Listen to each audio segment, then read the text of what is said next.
Pernah kebayang gak sih, kalian itu ibadah kayak lagi transaksi? Jadi contohnya gini, kalian bayar segini, dapat berkahnya segini. Nah, sebelum tahun 1517, hal ini beneran terjadi di gereja.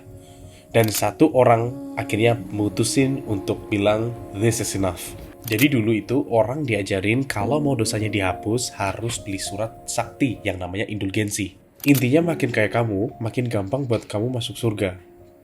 Kedengarannya kayak scam kan? Iya memang sih. Ada Martin Luther, seorang biarawan yang biasa. Dia udah nggak tahan lagi. Dan tepatnya pada tanggal 31 Oktober, dia nyamperin pintu gereja dan langsung makuin 95 protesnya di sana. Itu sebetulnya bukan cuma kertas, itu adalah awal dari revolusi gereja. Tapi pasti kamu mikir, gila 95 poin banyak banget, ini isinya apa aja sih? Jadi tenang, kita udah ringkasin juga dari 95 poin itu jadi 3 poin utama yang bikin sebetulnya petinggi gereja pada waktu itu cukup ketar-ketir. Yang pertama, pertobatan itu soal hati, bukan soal uang. Di poin pertama tesis ya, Luther bilang kalau Yesus memanggil umatnya untuk bertobat. Yang dimaksud adalah perubahan seluruh gaya hidup, bukan cuma sekedar ritual. Dan menurut Luther, pengampunan itu datang dari penyesalan yang tulus di dalam hati. Jadi nggak masuk akal kalau pengampunan itu bisa dibeli dengan surat atau uang.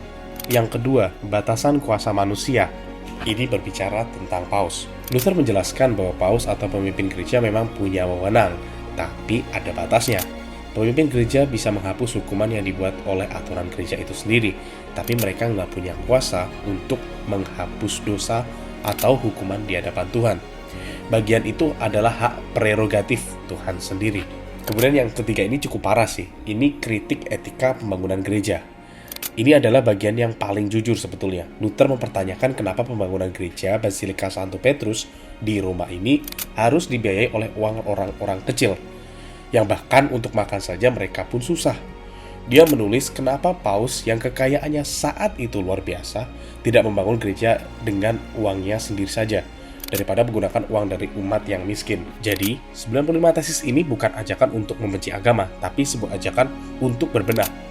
Dan Luther ingin mengingatkan bahwa iman itu hubungan pribadi antara manusia dengan Tuhan, dan tidak boleh ada pihak manapun yang menjadikannya sebagai alat untuk mencari keuntungan finansial.